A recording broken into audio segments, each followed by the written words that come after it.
गर्मी जा चुकी है और सर्दी शुरू होने से पहले हम अपने गुलाब के पौधे की देखभाल कैसे करें और गुलाब के पौधे से सर्दियों तक ज़्यादा से ज़्यादा फूल पाने के लिए उसे कौन कौन सी घर की चीज़ों से तैयार खाद दे सकते हैं जिससे पौधे की ग्रोथ अच्छी हो, पौधे पर नई नई पत्तियां आएँ, पौधे में फ्लावरिंग अच्छी हो और कीड़े मकोड़े और फंगस पौधे से दूर रहे।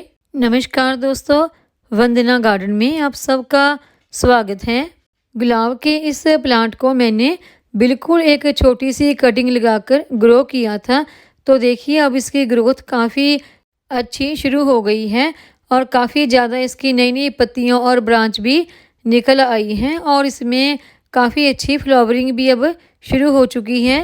अगर आप चाहते हैं कि आपके गुलाब के पौधे पर सर्दियों में भी इसकी नई नई ग्रोथ आती रहे और इसमें खूब अच्छी फ्लावरिंग होती रहे, तो आपको अक्टूबर में ही इसकी कुछ देखभाल करनी है। उसके लिए एक तो फर्टिलाइज़र जो होममेड है वो मैं आपको बताऊंगी और दूसरा हमने इस पे क्या क्या काम करने हैं वो भी मैं आपको बताऊंगी। सबसे पहले तो आपको इस प्लांट की ब्रांच की प्रूनिंग करनी है। जो भी इसमें सूख चुकी ब्रांच या पत्तियां हैं उनको निकाल दें और फिर आपको इस प्लांट की रूट की भी प्रूनिंग करनी है। रूट की प्रूनिंग कैसे करनी है, आप प्लांट की मिट्टी की हल्की सी गुड़ाई करके देखें। अगर आपको लगता है कि प्लांट की रूट्स ऊपर तक आ रही हैं तो आप उनकी प्रूनिंग कर सकते हैं, या फिर आप इस प्लांट को निकाल कर उसकी रूट्स की प्रूनिंग करके नई जगह पर उसको रिपोर्ट भी कर सकते हैं।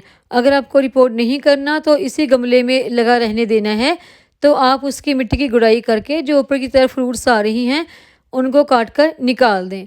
और एक बात, जब भी आपको उनकी ब्रांच की प्रूनिंग करनी है तो और रूट की प्रूनिंग दोनों को एक ही साथ नहीं करना।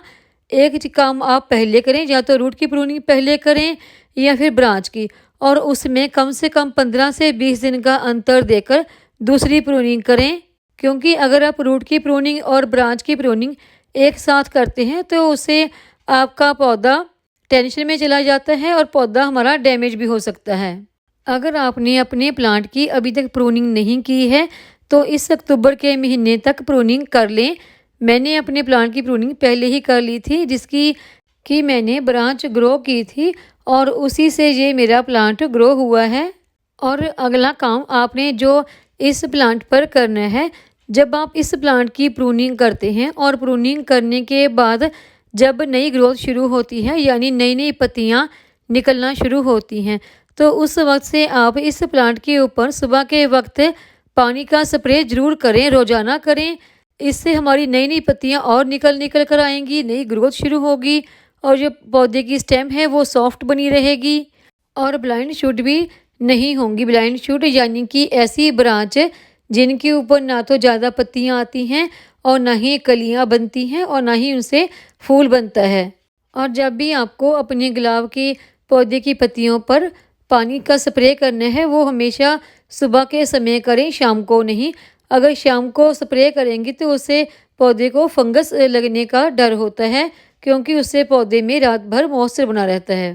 पौधे की अच्छी ग्रोथ के लिए ये सब काम तो हमने करने ही हैं, और इसमें और नई कलियां आएँ और फूल आएँ उसके लिए हमने इसे फर्टिलाइज़र भी देनी है। और फर्टिलाइज़र कौन सी देनी है, गुलाब के पौधे को सबसे जो बेस्ट फर्टिलाइज़र होती है वो है पोटाशियम से भरपूर फर्टिलाइज़र। और पोटाशियम के साथ साथ एक खाद हमने और भी इसको देनी है और वो है फास्फोरस से भरपूर खाद। अगर ये फर्टिलाइज़र आप मार्केट से लाकर अपने पौधों पर इस्तेमाल करना चाहें तो कर सकते हैं, लेकिन मैं ऑर्गेनिक गार्डनिंग करती हूँ। मार्केट से केमिकल वाली कोई भी फर्टिलाइज़र अपने पौधों पर इस्तेमाल नहीं करती हूँ। तो मैं आज अपने इस गुलाब के पौधे से भी अच्छी ग्रोथ के लिए, उनकी नई नई ब्रांच के लिए और इसमें अच्छी कलियां बने और वो फूल भी बने, तो उसके लिए जो फर्टिलाइज़र इस्तेमाल करूँगी वो मैं होममेड ही करूँगी। कोई भी मार्केट की फर्टिलाइज़र इसमें ऐड नहीं करूँगी। कोई भी फर्टिलाइज़र हमें अपने पौधों पर इस्तेमाल करनी है तो उससे पहले हम पौधे की मिट्टी की अच्छी तरह से गुड़ाई कर लेंगे, ताकि हमारी फर्टिलाइज़र मिट्टी में अच्छी तरह से मिक्स हो सके।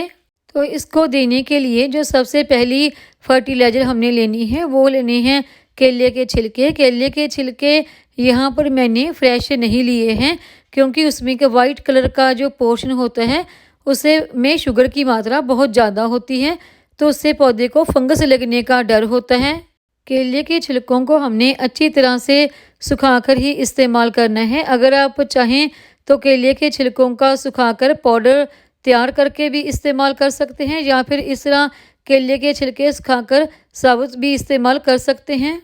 केले के छिलकों में बहुत ज़्यादा मात्रा में पोटाशियम पाया जाता है, जो हमारे फूल वाले पौधों के लिए बहुत ही अच्छा होता है।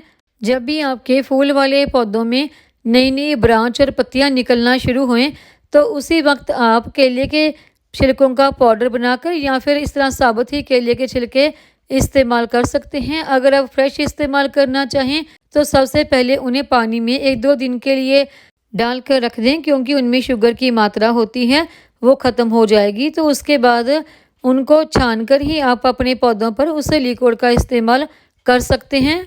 अभी हम इन छिलकों को गमले की मिट्टी में थोड़ा सा दबा देंगे, इससे हमारे पौधे को पोटाशियम मिल जाएगा।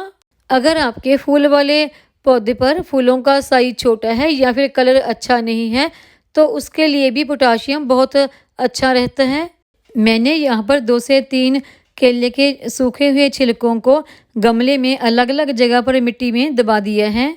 अगर आप केले के छिलकों को सुखाकर उनके पाउडर का इस्तेमाल करना चाहें तो आप 2 से 3 चम्मच इस्तेमाल कर सकते हैं। और जो दूसरी चीज़ हमने गुलाब के पौधे में इस्तेमाल करने के लिए लेनी है वो है ये कॉफ़ी पाउडर। ये कॉफ़ी का पाउडर मैंने आधा चम्मच लिया है। इसे आप हर 15 से 20 दिन पर अपने पौधों में इस्तेमाल कर सकते हैं, उससे पहले बिल्कुल भी ना इस्तेमाल करें। कॉफ़ी पाउडर का पौधों पर इस्तेमाल करने से हमारे पौधों को लगातार नाइट्रोजन मिलता रहता है। और दूसरा फ़ायदा ये हमारे गमले की मिट्टी को एसिडिक बना देता है, और उससे जो भी फर्टिलाइज़र आप अपने पौधों को देते हैं वो फर्टिलाइज़र ये पौधे की रूट तक पहुंचा देता है। और इससे जो भी खाद आप अपने इस पौधे को देते हैं उसका पूरा न्यूट्रिशन हमारे पौधे को मिलता है। इससे हमारे पौधे की नई नई पत्तियां निकलती हैं, कलियां आती हैं, और वो कलियां फूल में कन्वर्ट होती हैं। कॉफ़ी के पाउडर में और भी बहुत सारे माइक्रो न्यूट्रिएंट पाए जाते हैं, जिससे हमारे पौधे में अच्छी फ्लावरिंग होती है। ये दोनों ही जो मैंने आपको होममेड फर्टिलाइज़र बताई हैं, ये आपको हर 15 दिन में अपने गुलाब के पौधे पर फिर से रिपीट करनी है। और इन 15 दिनों में आपको अपने इस पौधे पर और किसी भी फर्टिलाइज़र का इस्तेमाल नहीं करना है। अगर आपके गुलाब के पौधे पर कोई कीड़े मकोड़े आ रहे हैं या फिर फंगस लग रहा है, तो उसके लिए आप बेकिंग सोडे का इस्तेमाल कर सकते हैं। बेकिंग सोडे का 1/4 चम्मच आप 1 लीटर पानी में डालकर अच्छी तरह से मिक्स करके उसका पौधे पर स्प्रे कर सकते हैं।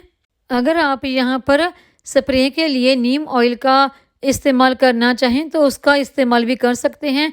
उसका भी आप 1/4 चम्मच 1 लीटर पानी में मिक्स करके स्प्रे कर सकते हैं। इससे आप अपने पौधों को कीड़े मकोड़ों से और फंगस से बचा सकते हैं। और कुछ बातों का ध्यान रखें और मेरी बताई हुई फर्टिलाइज़र का इस्तेमाल करके आप अपने गुलाब के पौधे पर सर्दियों में भी भरपूर फूल पा सकते हैं, और अपने पौधों को फंगस से और कीड़े मकोड़ों से भी बचा सकते हैं। अगर आपको मेरी ये वीडियो पसंद आई हो तो वीडियो को लाइक करें, सब्सक्राइब करें, शेयर करें, कमेंट करें, बेल आइकॉन को ज़रूर दबाएं ताकि मेरी आने वाली हर नई वीडियो का नोटिफिकेशन आपको मिलता रहे।